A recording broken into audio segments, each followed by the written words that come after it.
Hello, church. Pastor Stump here with the March 10th edition of my daily reflections on the Still Speaking Daily Devotional from United Church of Christ. Today, the devotional was written by Quinn Caldwell, and I just really connected to this one on several levels. It's something I've been considering for a while now in my life and thinking about it, and it's actually even relevant to my sermon preparation that I'm working on for this Sunday. Not that long ago, within the last half year, I was considering what church I would begin to serve, or would go to serve next. And before I ended up here at Zion Blue Mountain United Church of Christ, I was in a conversation with a dear friend of mine, Wanda Smith, whose advice I've always taken to heart. She's a very, very wise woman and has given me good counsel in my life. She felt that by coming here to Zion Blue Mountain, it would be, in essence, in her words, me being able to participate in what God had me already doing in this world with other people, with God's people, in what she said, moving the needle. That this was a place that was rooted in much rich history, had a great foundation, had done wonderful things, but that maybe it was time for this congregation and myself as well to become a voice in this region, in a greater geographical area, to move the needle, to make the journey continue, to improve the world for those people who need help in their lives and who need a better relationship with God and with Christ. Quinn writes very much so how that we won't always see the end destination in our life, that we will continue to be working and moving towards God's kingdom here on earth, but that work was still important and needed to be done for future generations, whether or not we would see the promised land ourselves.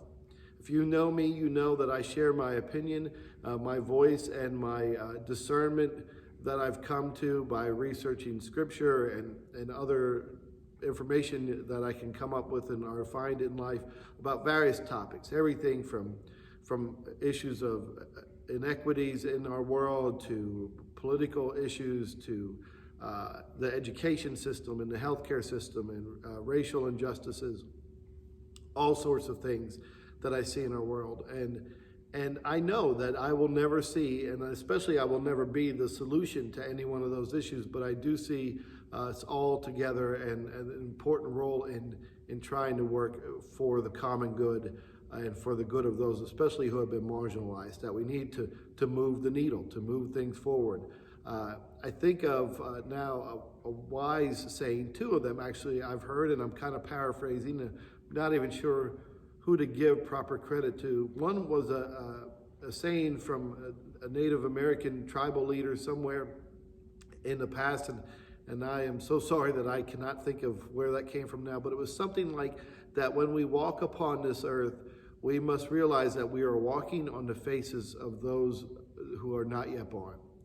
That we must go gently in this earth, that we must care for it because it is quite literally going to affect the lives of those future generations, our children and grandchildren and great-grandchildren.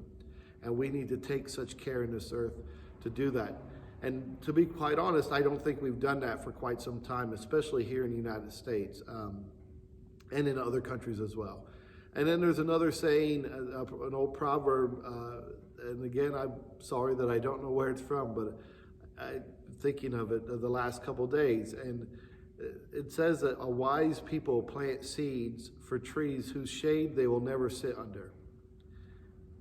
That makes so much sense to me, that the things we are doing here in this church that you can do in your communities, in your churches, or wherever else that may be, we need to still plant the seeds. We may not see the benefit of them, and even maybe our children won't see the benefit.